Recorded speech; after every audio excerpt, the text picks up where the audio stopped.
Selamat siang Bapak Ibu dan hadirin. Perkenalkan saya Aurelio Diandra akan mempresentasikan mengenai riset saya yang berjudul aplikasi sonifikasi sebagai alternatif aksesibilitas citra astronomi bagi tunanetra. Oh, sebentar, maaf. Ya. Nah, sebelumnya saya ingin memaparkan sedikit mengapa saya tertarik untuk mengambil jalur inilah kasarnya. Astronomi itu merupakan ilmu yang sangat bergantung pada indera penglihatan. Maka dari itu, astronomi sepertinya sulit diakses untuk penyandang tunanetra. Saya merasa perlu digunakan indera lain untuk mengkomunikasikan astronomi ke penyandang tunanetra. Terinspirasi dari pekerjaan Gesmer pada tahun 2011 yang gambarnya saya tunjukkan di sisi kanan, saya akan menelusuri aplikasi sonifikasi citra untuk mengkomunikasikan astronomi ke penyandang tunanetra. Nah, ini saya memberikan suatu keyword yang cukup penting, yaitu sonifikasi citra. Mengapa? Karena saya memberikan batasan, yaitu fokus saya adalah halayak umum, yaitu orang-orang yang relatif awam akan astronomi, dan bukan mengenai ilmuwan biasa yang sudah biasa berurusan dengan data dan pengolahan data, begitu. Nah, maka dari itu, yang saya lakukan sekarang adalah sonifikasi citra dan bukan sonifikasi data ilmiah. Mungkin sebelumnya ada yang belum ada yang belum kenal akan istilah sonifikasi. Sonifikasi sendiri menurut Lund adalah interpretasi data dalam bentuk media audio. Nah, di sini citra itu dapat dianggap sebagai kumpulan data dalam bentuk matriks. Saya mengelompokkan metode sonifikasi citra berdasarkan apa yang direpresentasikan secara analogis oleh Pitts. Yang pertama adalah pendekatan bentuk, di mana Pitts merepresentasikan bentuk dan posisi objek.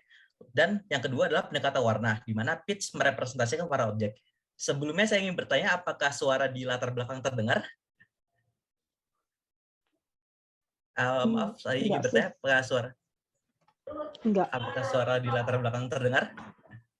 Tidak. Dari saya sih enggak. Oh, baik, sebentar. Oke.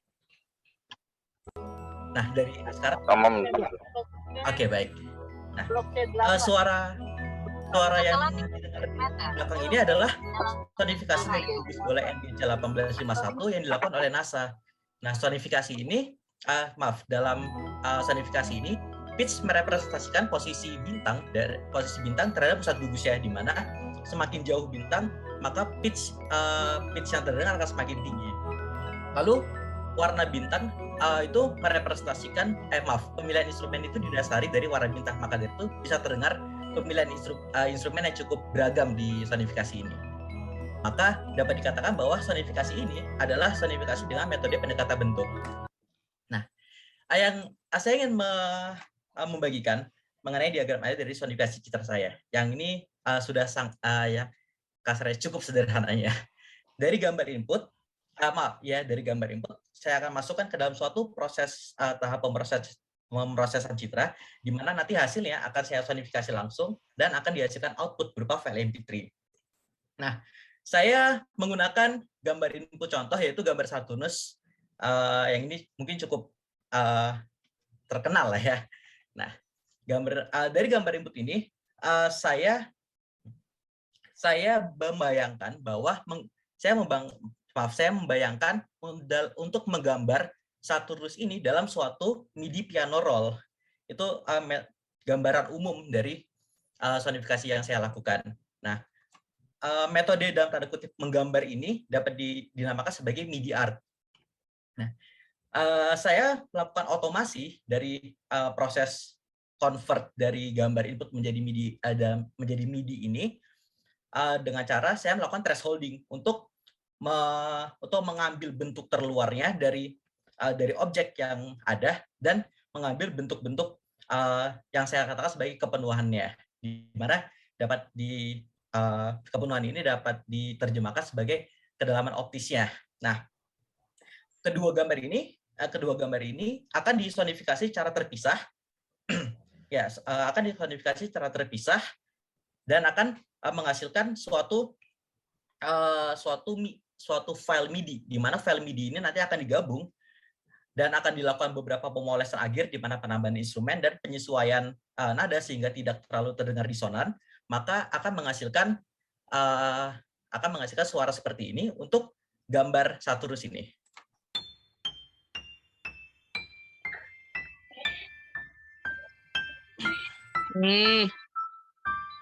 Saya suruh mari loh ya mari ini.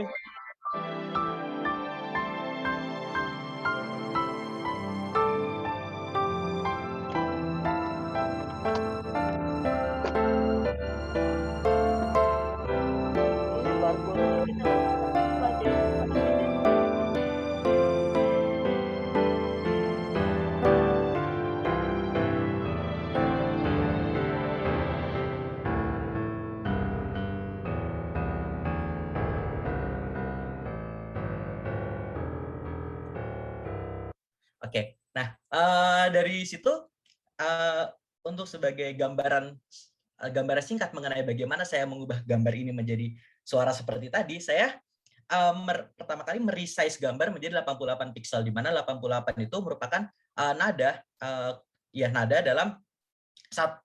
dalam piano yang secara umum, piano umumnya memiliki 88 nada. Nah, kemudian dari pixel ini yang dalam tahap pemrosesan citra pixelnya berwarna hitam, saya posisikan nada tersebut dalam waktu tertentu sesuai dengan citra yang hasil dari tahap pemrosesan citra itu. Nah, kemudian saya melakukan finishing, di mana saya mengurangi nada-nada yang terdengar disonan dan menggabungkan beberapa nada yang berdempetan. Nah, oke. Lalu saya rasa untuk menghasilkan nada itu saja tidak cukup. Saya rasa harus dilakukan evaluasi apakah benar sonifikasi ini atau setidaknya metode yang saya lakukan ini dapat benar-benar digunakan dalam alternatif aksesibilitas citra astronomi kepada penyandang tunanetra. Maka saya melakukan evaluasi di Panti Tunanetra Titipan Anak Bangsa di Cimahi pada tanggal 30 Juli hingga 14 Agustus dengan 30 Juli hingga 21 Agustus dengan tahap latihan dilakukan pada 30 Juli 2021 hingga 21 Agustus 2021, di mana evaluasi perkembangannya dari tahap ini saya lakukan pada tanggal 14 Agustus 2021, di mana saya tahap latihan ini saya memberikan sonifikasi dari garis-garis yang terlihat di sisi kanan atas, di mana garis-garis ini saya sonifikasi menggunakan program yang saya buat tadi untuk otomasinya. Lalu responden diberikan suatu alat peraga yang saya buat dengan cara menggurati kertas gambar dengan pulpen tumpul sehingga terbentuk suatu tekstur, suatu kontras tekstur, sehingga responden mampu mengenali bentuk-bentuk apa saja yang bentuk apa saja yang diberikan. Lalu tahap pengujiannya saya lakukan pada tanggal 21 Agustus 2021 dengan 6 responden, di mana 3 responden perempuan dan 3 laki-laki dengan rentang usia 16 hingga 21 tahun. Nah, gambar yang di kanan bawah itu adalah bentuk-bentuk yang saya ujikan kepada responden.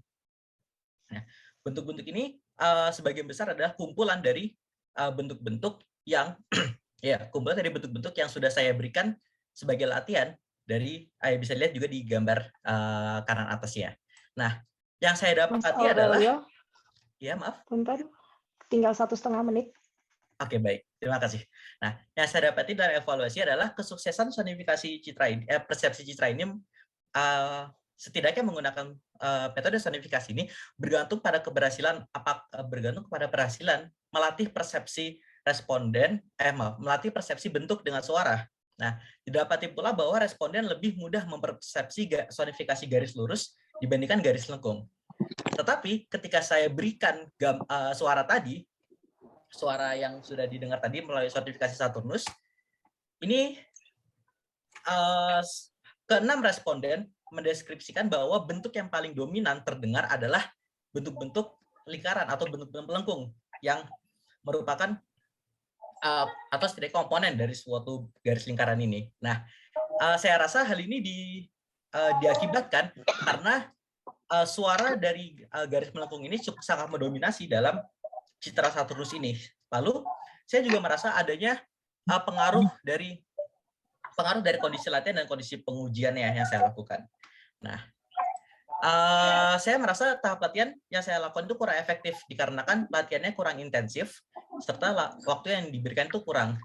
Lalu juga terdapat permasalahan mengenai data yang saya dapatkan, yaitu yang dimana data itu saya rasa terlalu sedikit, hanya ada 6 responden, dan juga karena pengujian ini dilakukan dalam 1 hari full, saya rasa adanya pengaruh kelelahan dari responden itu.